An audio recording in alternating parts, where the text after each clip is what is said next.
ആദ്യം പോകുന്നത് നിലമ്പൂരിലേക്കാണ്. 2026 മുൻപുള്ള സെമി ഫിനാലെയാണ്. അഭിമാന പോരാട്ടമാണ് ഇത്തവണ നിലമ്പൂർ.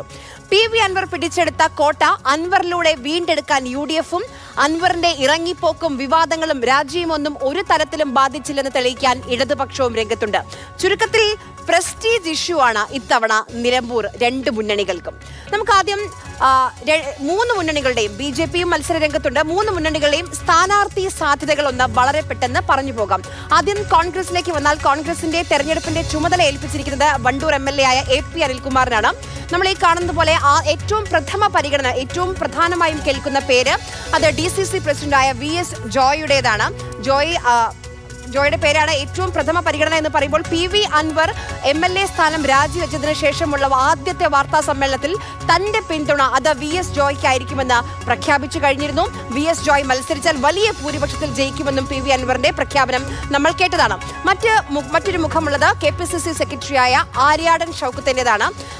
ഈ 2 പേരുകളുമാണ്, ആര്യാടൻ ഷൗക്കത്തും അതോടൊപ്പം തന്നെ VS ജോയ്. ഈ 2 പേരാണ് UDF-ന്റെ ഭാഗത്ത് നിന്ന് നമ്മൾക്ക് ഈ ഘട്ടത്തിൽ ഉയർന്നു കേൾക്കുന്ന പേരുകൾ. നമുക്കൊപ്പം അരുൺ അമൃതനാഥ് മലപ്പുറത്ത് നിന്ന് ചേരുന്നുണ്ട്. അരുൺ, ഈ 2 പേരുകളിൽ കോൺഗ്രസിന് അല്ലെങ്കിൽ കുഴക്കുന്ന കാര്യം, അഥവാ VS ജോയെ മത്സരിപ്പിക്കാൻ നിർത്തിയാൽ ആര്യാടൻ ഷൗക്കത്ത് മുന്നണിയിൽ നിന്ന് ഇറങ്ങിപ്പോകുമോ എന്നൊരു സംശയം അവിടെ നിലനിൽക്കുന്നുണ്ട്. എങ്ങനെ, ഏത് രീതിയിലാണ് UDF-ലെ ചർച്ചകൾ? ആര്യ, വലിയ ഊർജത്തോടെയാണ് കോൺഗ്രസ് നിലമ്പൂർ ഉപതെരഞ്ഞെടുപ്പിനെ നേരിടാൻ ഒരുങ്ങുന്നത്. 2026 നിയമസഭാ തെരഞ്ഞെടുപ്പിന് മുമ്പ് ഒരു സെമി ഫൈനലായി നിലമ്പൂരിനെ കണ്ട് CPM-ന്റെ സിറ്റിംഗ് സീറ്റ്, LDF-ന്റെ സിറ്റിംഗ് സീറ്റ് പിടിച്ചെടുക്കുക എന്നുള്ളത് തന്നെയാണ് കോൺഗ്രസിന്റെ ലക്ഷ്യം. അതിലേറ്റവും പ്രധാനപ്പെട്ട ഒരു വെല്ലുവിളി കോൺഗ്രസിന് സ്ഥാനാർത്ഥി നിർണയം തന്നെയാണ്. VS ജോയോ ആര്യാടൻ ഷൗക്കത്തോ എന്നൊരു ചോദ്യചിഹ്നമാണ് കോൺഗ്രസിന്റെ മുന്നിലുള്ളത്. VS ജോയ് നിലവിലെ DCC അധ്യക്ഷനാണ്, നിലമ്പൂരുകാരനാണ്, മണ്ഡലത്തിൽ സുപരിചിതനാണ്. അതിലേറെ ഉപരി AICC general secretary KC വേണുഗോപാലിൻ്റെയും AP അനിൽകുമാറിൻ്റെയൊക്കെ പ്രിയങ്കരനായ നേതാവാണ്. ആര്യാടൻ ഷൗക്കത്തിലേക്ക് വന്നാൽ ഏറെക്കാലമായി മണ്ഡലത്തിലുള്ള ആര്യാടൻ ഫാക്ടർ അത് കോൺഗ്രസിന് ഇപ്പോഴും ആളുകൾക്കുള്ളിലുണ്ട് എന്നുള്ളൊരു വിശ്വാസമാണ്. അപ്പോൾ ഇതിലെല്ലാം ഉപരി ഒരു പ്രതിസന്ധിയായി കോൺഗ്രസിന് മുന്നിലുള്ളത് VS ജോയെ പരിഗണിച്ചാൽ ആര്യാടൻ ഷൗക്കത്ത് മറുകണ്ഠം ചാടുമോ എന്നുള്ളതാണ്. അതിൽ നേരിയൊരു മുൻതൂക്കം ഈ ഘട്ടത്തിൽ ആര്യാടൻ ഷൗക്കത്തിന് പ്രവചിക്കപ്പെടുന്നുണ്ട്. എങ്കിലും ഏറ്റവും പ്രധാനപ്പെട്ട കാര്യം ഒരു സമവായമാണ്. അതിൽ പ്രിയങ്ക ഗാന്ധി സ്ഥാനാർത്ഥിയെ പ്രഖ്യാപിക്കും എന്നുള്ളതാണ് കോൺഗ്രസ് ഇപ്പോൾ എത്തിയിട്ടുള്ള ഒരു ആപ്തവാക്യം. ആര്യ, ഇതാണ് UDF-ന്റെ ചർച്ചകൾ. ഇനി നമുക്ക് ഇടതുപക്ഷത്തേക്ക് വന്നാൽ സ്വരാജ് ജില്ലയിൽ നിന്നുള്ള തന്നെ സംസ്ഥാന സെക്രട്ടേറിയറ്റ് അംഗമാണ്. സ്വരാജിനാണ് ഇത്തവണ ചുമതല നൽകിയിരിക്കുന്നത്. പ്രധാനമായും ഉയർന്നു കേൾക്കുന്ന പേര് സ്വരാജിൻ്റേത് തന്നെയാണ്. മുൻ MLA ആയിരുന്നു. അപ്പോൾ ഏറ്റവും കൂടുതൽ പേര് M സ്വരാജിൻ്റെത് കേൾക്കുന്നുണ്ട്. അതോടൊപ്പം തന്നെ കേൾക്കുന്ന മറ്റൊരു പേര് DYFIയുടെ മലപ്പുറം ജില്ലാ പ്രസിഡന്റായ P ഷബീറിൻ്റെതാണ്. ഷബീർ ജില്ലയിൽ വലിയ സാന്നിധ്യമുണ്ട്, യുവമുഖമാണ്. അതോടൊപ്പം തന്നെ പ്രളയകാലത്തൊക്കെ പ്രവർത്തനങ്ങളിലൂടെ അവിടെയുള്ള ആളുകൾക്ക്, സാധാരണക്കാരായ മനുഷ്യർക്ക് പരിചിതമായ മുഖം കൂടിയാണ്. മറ്റൊരു പേര് കൂടി ഉയർന്നു കേൾക്കുന്നത് ജില്ലാ സെക്രട്ടേറിയറ്റ് അംഗമായ VM ഷൗക്കത്തിൻ്റെതാണ്. അരുൺ അമൃത നമുക്കൊപ്പം ഒരിക്കൽ കൂടി ചേരുന്നുണ്ട്. അരുൺ, LDF-ൽ വലിയ ചർച്ചകൾ നടക്കുന്നുണ്ട്.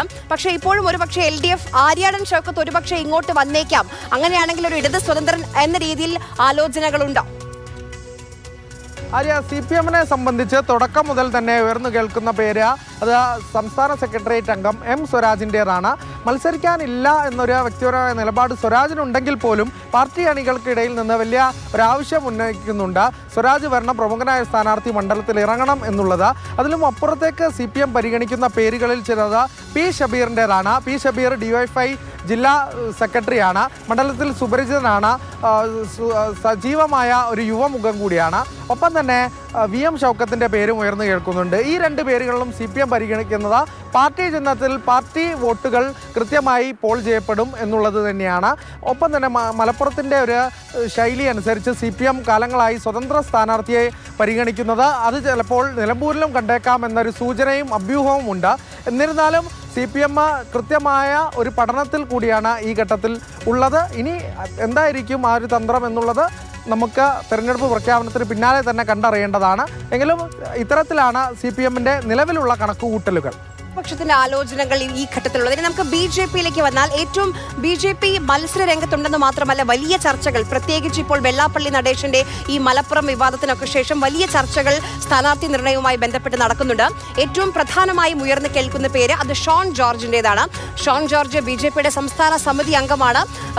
അതിൽ പ്രധാനം ഷോൺ ജോർജിനെ സ്ഥാനാർത്ഥിയാക്കാനുള്ള കാര്യം ക്രിസ്ത്യൻ വോട്ടുകൾ ആണ് BJP അവിടെ ലക്ഷ്യം വെക്കുന്നത് ഷോണിലൂടെ. കാരണം BJP വോട്ടുകൾക്ക് പുറമെ നിലമ്പൂർ മണ്ഡലത്തിൽ 20% ക്രിസ്ത്യൻ വോട്ടുകൾ ഉണ്ട് എന്നുള്ളതാണ് കണക്കുകൾ. ആ വോട്ടുകൾ കൂടി സമാഹരിക്കുക BJP വോട്ടുകൾക്ക് പുറമെ എന്നുള്ളതാണ് ഷോണിലൂടെ ലക്ഷ്യം വെക്കുന്നത് BJP. മറ്റൊരു പ്രധാനപ്പെട്ട പേര് BJP സ്ഥാനാർത്ഥിയായി ഉയർന്നു കേൾക്കുന്നത് നവ്യ ഹരിദാസിന്റേതാണ്. ഒരുപക്ഷെ എല്ലാവർക്കും ഓർമ്മ ഉണ്ടാകും, വയനാട് ലോക്സഭാ മത്സരത്തിൽ പ്രിയങ്ക ഗാന്ധിക്കെതിരെ മത്സരിച്ച BJP-യുടെ മഹിളാ മോർച്ച നേതാവ് യുവമുഖം നവ്യ ഹരിദാസിന്റെ പേരും ശക്തമായി തന്നെ ഉയർന്ന് കേൾക്കുന്നുണ്ട്. അതോടൊപ്പം തന്നെ ഈസ്റ്റ് ജില്ലാ പ്രസിഡന്റായ രശ്മിൽ നാഥിന്റെയും അഡ്വക്കേറ്റ് അശോക് കുമാറിന്റെയും പേരുകളൊക്കെ ഉയർന്നു കേൾക്കുന്നുണ്ട് BJP സ്ഥാനാർത്ഥി സാധ്യതകളായി. അരുൺ അമൃതാഥ് ഒരിക്കൽ കൂടി ചേരുന്നുണ്ട്. അരുൺ, മുനമ്പം വഖഫ് ഇതൊക്കെ വലിയ രീതിയിൽ ചർച്ചയാകുന്നുണ്ട്. അതിന് പിന്നാലെയാണ് ഇപ്പോൾ വെള്ളാപ്പള്ളിയുടെ മലപ്പുറം വിവാദം. അത് BJP-യും ഹിന്ദു ഐക്യവേദിയും ഒക്കെ ഏറ്റെടുക്കുന്നുണ്ട്. അപ്പോൾ ഇതെല്ലാം അവരിങ്ങനെ ചർച്ചയായി നിലനിർത്തിക്കൊണ്ടിരിക്കുന്നുണ്ട്. BJP ക്രിസ്ത്യൻ വോട്ടുകൾ ലക്ഷ്യമിടാൻ ക്രിസ്ത്യൻ മുഖം തന്നെ പരിഗണിക്കുന്നുണ്ട്. എങ്ങനെയാണ് സാധ്യതകൾ, ആലോചനകൾ? ആര്യ, BJP-യെ സംബന്ധിച്ച് നിലമ്പൂരിൽ വലിയ പ്രതീക്ഷകളില്ലെങ്കിലും മണ്ഡലത്തിൽ സാന്നിധ്യം അറിയിക്കുക എന്നുള്ളത് തന്നെയാണ് BJP-യുടെ ലക്ഷ്യം. അതിനുള്ള മുന്നൊരുക്കങ്ങളിലേക്ക് തന്നെയാണ് BJP കടന്നിട്ടുള്ളത്. നിലവിൽ ക്രൈസ്തവ സ്ഥാനാർത്ഥിയെ പരിഗണിക്കുക എന്നുള്ളത് തന്നെയാണ് BJP-യുടെ പ്രാഥമിക പരിഗണന. വഖഫ് ബില്ല് ഉൾപ്പെടെയുള്ള രാഷ്ട്രീയ സാഹചര്യം നിലനിൽക്കെ നിലമ്പൂർ പോലുള്ള മണ്ഡലത്തിൽ ക്രൈസ്തവ സ്ഥാനാർത്ഥിയെ ഇറക്കാനാണ് ലക്ഷ്യമിടുന്നത്. ഷോൺ ജോർജിന്റെ ഉൾപ്പെടെ പേരാണ് നിലവിൽ ഉയർന്നു കേൾക്കുന്നത്. ഷോൺ ജോർജ് ഉൾപ്പെടെ വ്യക്തിപരമായ ഒരു അഭിപ്രായം ഈ ഘട്ടത്തിൽ അറിയിച്ചിട്ടില്ല. എങ്കിലും ക്രൈസ്തവ സ്ഥാനാർത്ഥിയെ മണ്ഡലത്തിൽ ഇറക്കുക എന്ന പ്രഥമ ലക്ഷ്യം. ഒപ്പം തന്നെ നവ്യ ഹരിദാസിന്റെ വയനാട് പാർലമെന്റ് മണ്ഡലത്തിൽ BJP-യെ പ്രതിനിധീകരിച്ച് മത്സരിച്ച വനിതാ പ്രതിനിധി എന്ന യുവമുഖമായ നവ്യ ഹരിദാസിന്റെ ഉൾപ്പെടെ പേരുകൾ നിലവിൽ പട്ടികയിലുണ്ട്. ആത്യന്തികമായി ഒരു ക്രൈസ്തവ സ്ഥാനാർത്ഥിയെ മണ്ഡലത്തിൽ ഇറക്കി വോട്ട് ഷെയർ ഉയർത്തുക എന്നുള്ള ലക്ഷ്യം തന്നെയാണ്